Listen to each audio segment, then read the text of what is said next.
الحمد لله نحمده ونستعينه ونستغفره ونعوذ بالله من شرور أنفسنا وسيئات أعمالنا من يهده الله فلا مضل له ومن يضلل فلا هادي له وأشهد أن لا إله إلا الله وحده لا شريك له وأشهد أن محمدا عبده ورسوله يا أيها الذين آمنوا اتقوا الله حق تقاته ولا تموتن إلا وأنتم مسلمون يا أيها الناس اتقوا ربكم الذي خلقكم من نفس واحدة وخلق منها زوجها وبث منهما رجالا كثيرا ونساء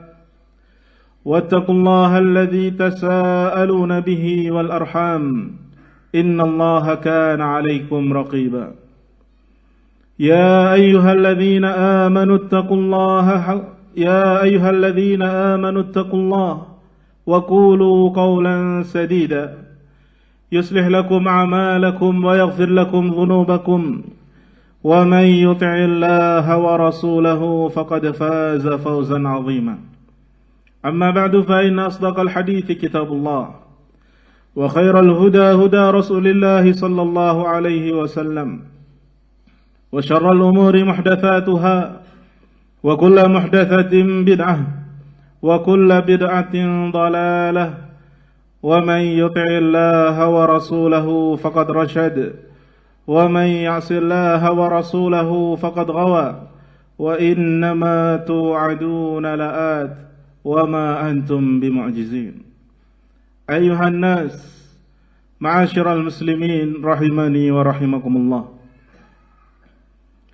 Sesungguhnya Allah Tabaraka wa Ta'ala telah menjadikan agama Islam ini sebagai agama yang sempurna. Qala Allah Azza wa Jalla اليوم أكملت لكم دينكم وأتممت عليكم نعمتي ورضيت لكم الإسلام دينا. Allah Subhanahu wa Ta'ala katakan, pada hari ini telah aku sempurnakan bagi kalian agama kalian dan telah aku cukupkan nikmatku atas kalian dan aku telah ridai Islam sebagai agama kalian. Dan sungguh kesempurnaan agama Islam ayuhan nas, di mana kesempurnaannya telah mencakup segala macam aspek tatanan kehidupan manusia. Diriwayatkan oleh Imam Muslim dari seorang sahabi yang mulia Salman Al-Farisi radhiyallahu ta'ala anhu, anna rajulan minal musyrikin qala lahu hal 'allamakum nabiyyukum kulla shay hatta al-khira'ah faqala ajal laqad nahana an nastanjiya aw laqad nahana an nastaqbila al-qiblah li gha'itin aw bawlin aw an nastanjiya bil yamin aw an nastanjiya bi aqall min 3 ahjar atau an nastanjiya bi raji'in aw 'azmin. Bahwasanya ada seorang dari kalangan musyrikin yang berkata kepada Salman Al-Farisi radhiyallahu ta'ala anhu, bertanya kepadanya, apakah nabi kalian telah mengajarkan kepada kalian segala sesuatu sampai-sampai dalam urusan buang hajat? Maka Salman Al-Farisi radhiyallahu ta'ala mengatakan, ajal, tentu. Di mana beliau sallallahu alaihi wasallam telah melarang kita untuk buang hajat, buang air besar ataupun kecil menghadap ke arah kiblat. Demikian pula telah melarang kita untuk beristinja, bersuci setelah buang hajat dengan menggunakan tangan kanan. Dan melarang kita pula untuk beristijmar tatkala tidak mendapatkan air untuk membersihkan buang hajat kurang dari 3 batu. Demikian pula melarang kita untuk beristijmar dengan menggunakan kotoran binatang ataupun tulang. Maka sungguh agama Islam ini telah sempurna, telah diajarkan segala sesuatu, segala perkara-perkara. Dan diantara dari syariat al-Islam, perkara yang diajarkan di dalam agama Islam ialah tentang bagaimana atau tata cara seorang muslim menyapa saudaranya muslim yang lain, yaitu dengan salam, dengan mengucapkan salam. Yang mana ucapan salam ini ibadallah adalah merupakan perkara yang besar, perkara yang agung di sisi Allah Subhanahu wa ta'ala, di mana musuh-musuh Allah, musuh-musuh agama Islam berusaha untuk menjauhkan kaum muslimin dari perkara ini. Karena sesungguhnya perkara tersebut adalah merupakan perkara yang diirikan oleh mereka. Dalam hadis Aisyah radhiyallahu ta'ala anha, Nabi sallallahu alaihi wasallam sabdakan, "Ma hasadatkumul yahud ala syai'in ma hasadatkum ala salami wat ta'min." Tidak ada perkara yang lebih diirikan oleh orang-orang Yahud kepada kalian kaum muslimin melebihi iri dengki mereka terhadap ucapan salam dan ucapan amin. Maka sungguh ibadallah, bagaimana tidak mereka iri dan dengki kepada perkara ini, di mana ucapan salam terkandung di dalamnya ad-doa, mendoakan keselamatan, rahmat dan keberkahan semoga tercurahkan kepada saudara yang disapa dengan mengucapkan kalimat tersebut, sehingga perkara itu benar-benar membuat mereka berupaya keras untuk menjauhkan kaum muslimin dari perkara ini. Demikian pula di mana ucapan salam adalah merupakan tahiyyah, ucapan penghormatan yang Allah Subhanahu wa ta'ala berikan untuk kaum muslimin di dunia, demikian pula di surga kelak. Qala Allah azza wa jalla, "Wa udkhila alladhina amanu wa 'amilus salihat jannatin tajri min tahtiha al-anhar khalidina fiha bi'izni rabbihim tahiyyatuhum fiha salam." Dimasukkan orang-orang yang beriman dan beramal salih ke dalam surga yang mengalir di bawahnya sungai-sungai dengan izin Rabb mereka, dan ucapan tahiyyah, penghormatan sesama mereka di dalam surga adalah assalam. Oleh karena itulah ibadallah, telah banyak hadis-hadis dari Nabi SAW yang memerintahkan kepada segenap kaum muslimin untuk menebarkan salam. Di antaranya apa yang disebutkan dalam hadis Abdullah bin Mas'ud radhiyallahu ta'ala yang diriwayatkan oleh Imam Bukhari dalam Adabul Mufrad, Nabi SAW katakan, "Innas salam ismun min asma'illahi ta'ala wada'ahu Allahu fil ard fa'afshus salama bainakum."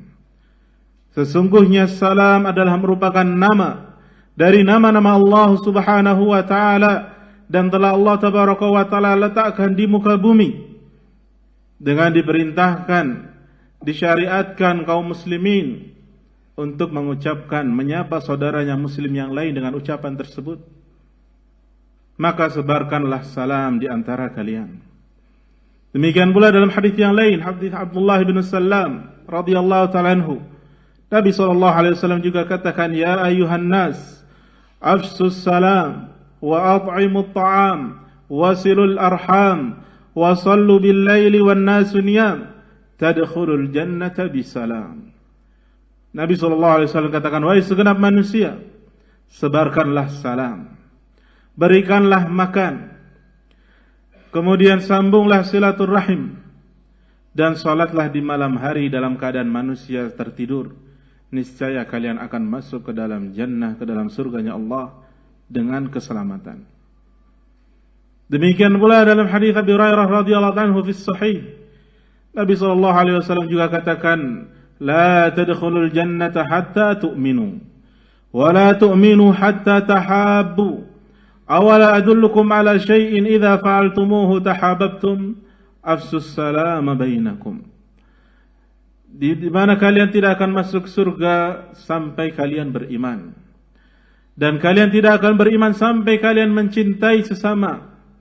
Maukah aku beritahu kepada perkara yang akan menjadikan kalian itu saling mencintai, yaitu dengan menyebarkan salam. Maka sungguh telah banyak dari hadis-hadis Nabi sallallahu alaihi wasallam yang memerintahkan untuk menebarkan salam. Maka janganlah sekali-sekali seorang menganggap remeh perkara tersebut, karena sungguh perkara itu adalah perkara yang mulia di sisi Allah Subhanahu wa taala. Kemudian hal yang perlu diperhatikan ibadah Allah di dalam mengucapkan atau menebarkan salam, karena sungguh dalam perkara ini terdapat adab, etika-etika yang hendaknya diperhatikan. Di antara dari adab itu ibadah Allah ialah yang pertama, di dalam mengucapkan salam hendaknya ia mengucapkan dengan suara yang tidak terlalu lantang dan tidak pula terlalu lirih. Lihatlah bagaimana suri tauladan kita Nabi Muhammad sallallahu alaihi wasallam. Disebutkan dalam hadis Miqdad bin Al-Aswad, dalam hadis yang panjang, bagaimana beliau sallallahu alaihi wasallam disebutkan dalam hadis tersebut, tatkala masuk ke dalam masjid mengucapkan salam, fa yusallimu tasliman la yuqidhu na'iman wa yasma'uhu al-yaqdhan. Di mana beliau mengucapkan salam dengan ucapan yang tidak membangunkan orang yang sedang tidur dan dapat didengar oleh orang yang sedang sadar, tidak tertidur. Maka itu di antara bentuk dari adab di dalam mengucapkan salam. Tatkala seorang ingin bertamu misalnya, ucapkan salam dengan suara yang sedang, tidak lantang sehingga membangunkan orang yang sedang tidur di dalam rumah, atau terlalu lirih sehingga tidak dapat didengar dari ucapannya. Berikutnya dari adab yang lain ibadah Allah ialah di dalam mengucapkan salam, orang yang lebih muda usianya hendaklah mendahului di dalam mengucapkan salam kepada orang yang lebih tua. Demikian pula orang yang berjalan lebih dahulu mengucapkan salam dari orang yang sedang duduk.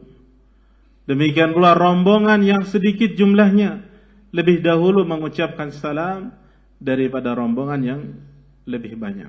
Sebagaimana disebutkan dalam hadis yang sahih, Nabi SAW katakan, yusallimu as-saghir 'ala al-kabir, wa yusallimu al-mar 'ala al-qa'id, wa yusallim al-qalil 'ala al-kathir. Dalam riwayat sahihain, wa yusallimu ar-raqib 'ala al-mashi. Orang yang menunggangi tunggangan, mengendarai kendaraan, lebih dahulu mengucapkan salam kepada orang yang berjalan. Itulah adab di dalam mengucapkan salam yang Nabi SAW ajarkan. Dan hikmah dari perkara itu, sebagaimana disebutkan oleh Al-Hafidh Ibn Hajar di dalam Fathul Bari, beliau menukilkan kalam Ibn Battal dari Muhallab, taslimus saghir li ajli haqqil kabir, li'annahu umira bitawqirihi wa tawadhu' lahu. Mengucapkan salam dari orang yang lebih muda kepada orang yang lebih tua usianya karena hak yang harus dipenuhi dari orang yang lebih muda kepada yang lebih tua. Karena agama Islam ini memerintahkan bagi yang muda untuk memuliakan kepada orang yang lebih tua dan untuk rendah diri kepada orang yang lebih tua. Wa taslim al-qalil li ajli haqqil kabir lianna haqqahum a'zam. Demikian pula mengucapkan salam dari rombongan yang lebih sedikit kepada rombongan yang lebih banyak karena hak mereka lebih banyak, tentunya lebih besar dibanding rombongan yang lebih sedikit. Wa taslimul mar li shibhi bid-dakhil ala ahli al-manzil. Kemudian perintahkan untuk orang yang berjalan lebih dahulu mengucapkan salam kepada orang yang duduk, itu diserupakan seperti halnya orang yang ingin masuk ke dalam rumahnya, maka lebih dahulu orang yang ingin masuk itu mengucapkan salam kepada keluarganya yang ada di dalam rumah. Wa taslimur raqib 'ala al-mashi li'alla yatakabbar bi rukubihi. Demikian pula dianjurkannya untuk mengucapkan salam orang yang mengendarai kendaraan, karena agar ia tidak takabbur, tidak sombong dengan kendaraan yang ia tunggangi, yang ia kendarai, sehingga dianjurkan untuk ia terlebih dahulu mengucapkan salam. Namun semua itu ibadallah adalah perkara sunnah, bukanlah suatu kewajiban yang harus dilakukan. Seandainya seorang menyelisihi hal tersebut, maka hal itu tidaklah dilarang. Sebagaimana disebutkan oleh Al-Imam An-Nawawi rahimahullah di dalam Al-Adhkar, beliau menyatakan hadzal madhkur kulluhu huwa sunnah falau khalafu fi dzalika falam yukrahu. Semua perkara-perkara itu yang dianjurkan oleh Nabi SAW adalah sunnah. Seandainya ia menyelisihi, yaitu orang yang berjalan lebih dahulu mengucapkan salam kepada orang yang berkendaraan, yang demikian tidak dimakruhkan. Naam ibadallah. Ada dan etika yang lain berikutnya ialah di dalam mengucapkan salam hendaklah seorang memulai pembicaraan dia dengan assalam terlebih dahulu.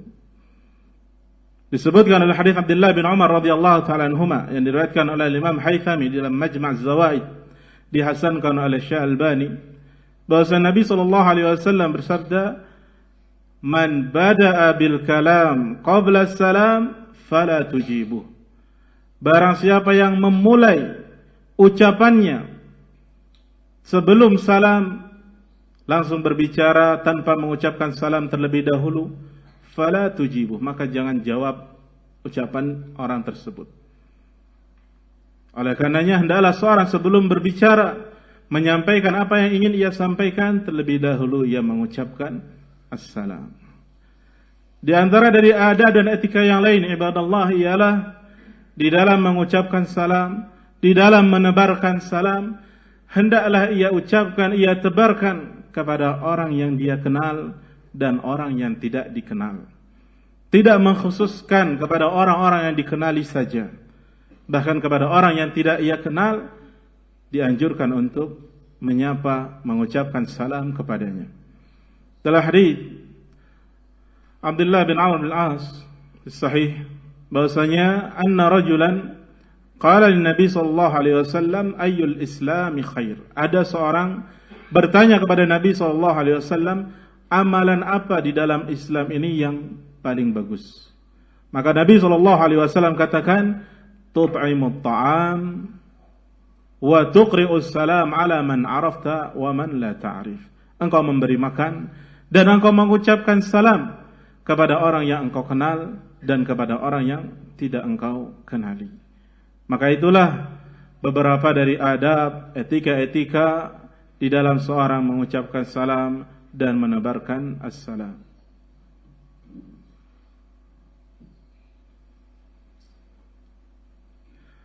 Alhamdulillahilladzi qada ala kulli makhluqin bil fana wa tafarrada bil 'izzi wal baqa. وأشهد أن لا إله إلا الله وحده لا شريك له وأشهد أن محمدا عبده ورسوله صلى الله عليه وعلى آله وصحبه وسلم تسليما كثيرا أما بعد. Naam ibadallah, setelah kita mengetahui beberapa contoh dari adab, etika-etika di dalam salam, dan di sana tentunya masih ada adab-adab yang lain, maka hal yang perlu diperhatikan pula ialah beberapa kekeliruan, kesalahan yang sering terjatuh manusia di dalamnya di dalam mengucapkan atau menebarkan assalam. Di antara dari perkara itu ibadallah, agar seorang terhindar dan tidak terjatuh di dalamnya, ialah hendaklah dia di dalam mengucapkan salam, ucapkan dengan kalimat yang telah diketahui bersama, tanpa menambahkan dengan tambahan-tambahan, yaitu mencukupkan dengan apa yang telah kita ketahui. Assalamualaikum warahmatullahi wabarakatuh. Disebutkan oleh Imam Al-Qurtubi di dalam tafsir pada ayat wa idza huyyitum bi tahiyyatin fahayyu bi ahsana minha, apabila engkau diberikan sapaan, disampaikan penghormatan, maka jawablah penghormatan itu dengan lebih baik, atau paling tidaknya menjawab dengan semisal. Beliau menjelaskan bagaimana raddul ahsan, menjawab yang lebih baik, yaitu tatkala disampaikan oleh seorang dengan mengatakan salamun alaik, maka jawab lebih baik, yaitu dengan menambahkan waalaikumsalam warahmatullah. Kalau diucapkan assalamualaikum warahmatullah, maka dijawab yang lebih baik, yaitu dengan menambahkan waalaikumsalam warahmatullahi wabarakatuh. Al-Imam Qurtubi mengatakan hadhihi hiyan nihayah fala mazida alaih. Inilah ucapan yang paling akhir, tidak ada tambahan lagi setelahnya. Bagaimana Allah Subhanahu wa taala menyebutkan, kemudian dia membacakan ayat tentang, yaitu ucapan untuk keluarga yang paling mulia, keluarga Nabi Ibrahim, rahmatullah wa barakatuhu alaikum ahlul bait. Hanya menambahkan dua kata tersebut, tidak lebih. Al-Imam Al-Baihaqi menyebutkan di dalam sunannya sebuah athar dari Atha. Dia mengisahkan tatkala ia sedang duduk bersama Abdullah bin Abbas radhiyallahu ta'ala anhuma, dan di sisinya ada anaknya. Datang seorang yang ingin bertanya dan mengucapkan salam kepada Abdullah bin Abbas dengan mengatakan assalamualaikum warahmatullahi wabarakatuhu wa maghfiratuhu wa ridwanuh. Maka Abdullah bin Abbas mengingkari, ma hadzal salam, ucapan salam apa ini? Faghadhiba hatta ihmarrat wajnatah, di mana ia pun marah murka sampai memerah wajahnya.